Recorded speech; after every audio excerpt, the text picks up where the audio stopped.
What is going on, guys? I am back with a show and tell of some firearms that I picked up. So, I have purchased a lot of firearms here in the last, I don't know, 45 to 60 days. And I have five firearms here that I just picked up in the last 7 days. But YouTube has not been allowing me to upload some of these videos, so I think some of their content is or some of my content's not being allowed. So anyway, because I'm going to be going through this, I'm going to try not to talk as much. I'm just going to do a quick show and tell. First one I picked up, Glock 48. I know they're nothing new. They've been out for a couple years now. I've owned the very first 43X, the silver slide, then the all black one, and I have a 43X MOS that I run a 507K on, but I wanted a 48, and I had a buddy do the 25 cent polish job. I got a Ghost 3.5 pound connector, and he did an undercut for me here, which I really love. So anyway, all my firearms are unloaded. Added Trigicon night sights to it. This is basically my car gun, so probably not even going to ever see the inside of a holster. Then I picked up a 19 because I've run a lot of MOS Glocks, so I want like basically a traditional type Glock where it's not a non-MOS. Running a TLR 7A Flex Light, a Strike Industries Magwell, Trigicon night sights. I did a 3.5 pound connector in this also, which I am digging this trigger. The Gen 5 triggers, man, they've come a long way from the second, third, and fourth gen Glocks. This is going to be in my daily carry rotation. So I have a couple of different holster setups for this guy. Let's put that guy aside. So this one I have been wanting for a while, just for the fact that I'm a huge Smith & Wesson fan, but I got the 5-inch Pro Series core, running a 507C, Surefire X300 light, nothing in the chamber. So the reason I like Smith & Wessons, I think I could be wrong here, but I think they're underrated. I really do. They have phenomenal customer service. There's pros and cons to these of Smith & Wesson M&Ps versus the Glock. So the big win that Smith & Wesson has over Glock is their grip. So they're basically stippled already. Very, very coarse texture. I love it. Hands not going anywhere. Rain, blood, whatever it be, snot, slime, it's just not going anywhere.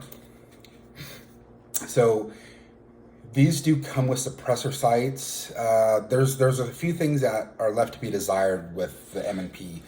So it is a $660 gun, bare without the red dot, obviously, and the light. It only comes with 2 mags, but the suppressor sights are 3-dot white sights. So not sure why they would not either come all black or at least night sights. Another thing is, and I know this is a big gripe with a lot of folks with the Smith & Wessons, is this front strap or the front checkering on the front of the slide. I've seen where guys have taken it to a machine shop and had the front mimic the rear, and I think it looks great. It's probably something I might look into coming down the road. But this is basically a nightstand gun. It's not ever going to be a concealed carry. And also a range gun for when I'm out shooting my 12 gauge or some of my ARs. So perfect balance, feels great. I love these Pro Series triggers. They are so light, and everything on this gun is so smooth. So anyway, not sure if you have a love-hate relationship for Smith & Wesson M&Ps. I own several of them. I've owned them for years. put hundreds and hundreds of rounds through them without malfunctions, and I will continue to buy them and continue to own them. So the next one is this one I bought off a whim. So I'm going to remove the mag. Y'all know I'm a big 1911 guy. And when I saw this at the gun range, I've always wanted a double stack 1911. So this is an RIA A2 Tact 2 Ultra, I guess. So it's a double stack 45 ACP by Rock Island Armory. Certainly not the best 1911 on the production market, but also not the worst. I'm digging that huge mag well. So I bought this basically off of a whim. Everything is super smooth on this 1911. So at first I thought it was a 2011 because it was a double stack, but I quickly learned the difference between a 1911 and a 2011. It has nothing to do with the capacity of the magazine. It has to do with the two-piece frame that 2011s are known for. So after doing a little bit of research, there's a company called Hayes Customs that will basically, they have a reliability enhancement package specifically for these RIA 1911s, whether it be a 9mm, 10mm, or 45 ACP, and at a great price point. So I want to say the ticket on this was $759. I mean, the lockup on it is super tight. The ambi safety, very, very audible, very user-friendly. The trigger on this thing, I would say it's probably about a 4-pound trigger. It is super light and super crisp. The entire pull is, so here's your take up right there. There's the wall.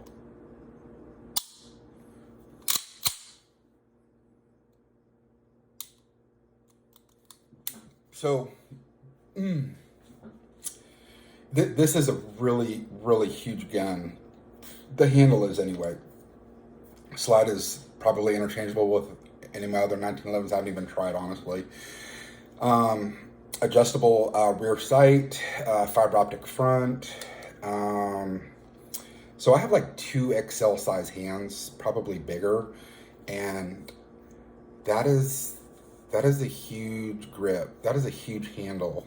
So unfortunately it came with one 14 round mag. So it is a 14 plus 1. And this thing I believe weighs 3.5 pounds unloaded. So again, this is probably not ever going to get carried. It's going to be a range and nightstand gun, or probably on top of my safe over here at my front door.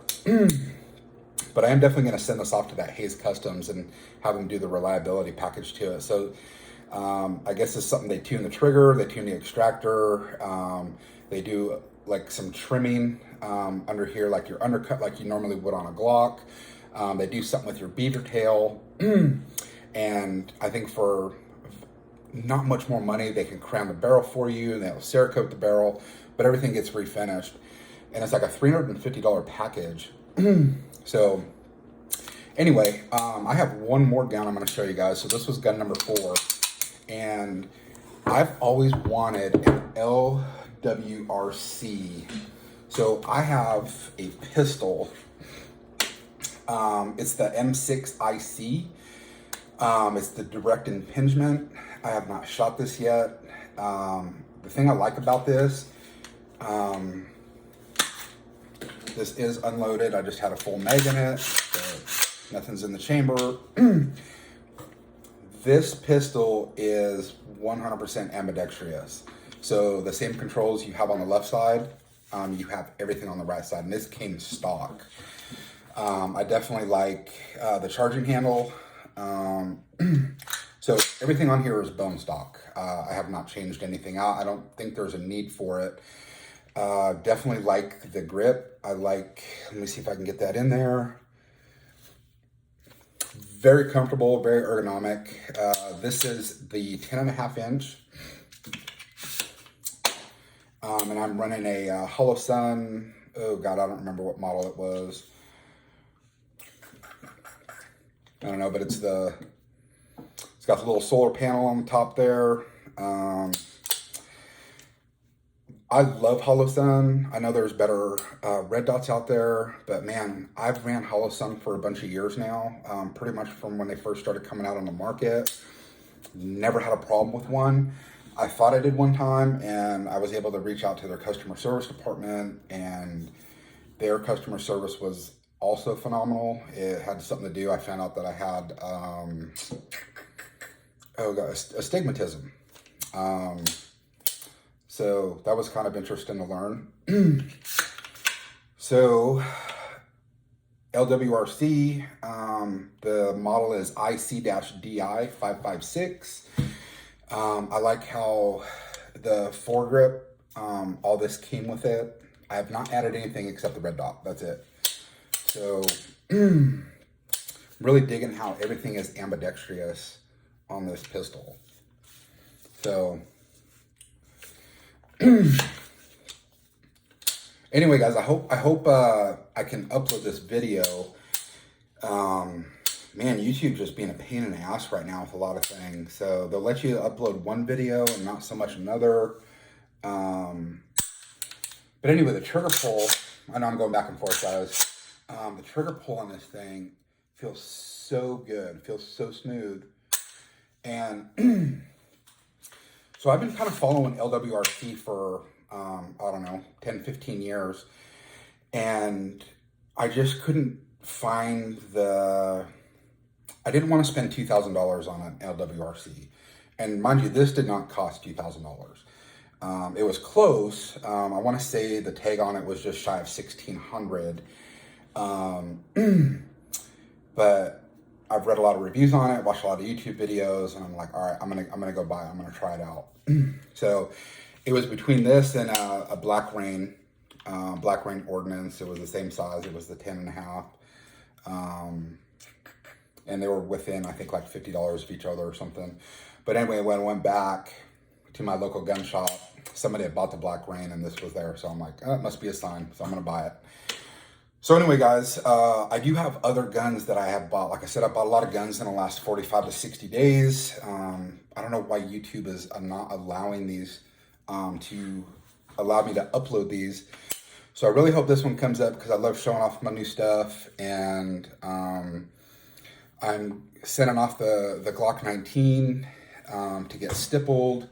The 48, I'm just having Talon grips put on it. The RIA is getting sent off to Hayes Customs, and I am just gonna run the ever-living piss out of this thing. And I wanna see if I can run it to failure. Because it's a direct impingement. Not sure if you guys know the difference between gas piston and direct impingement.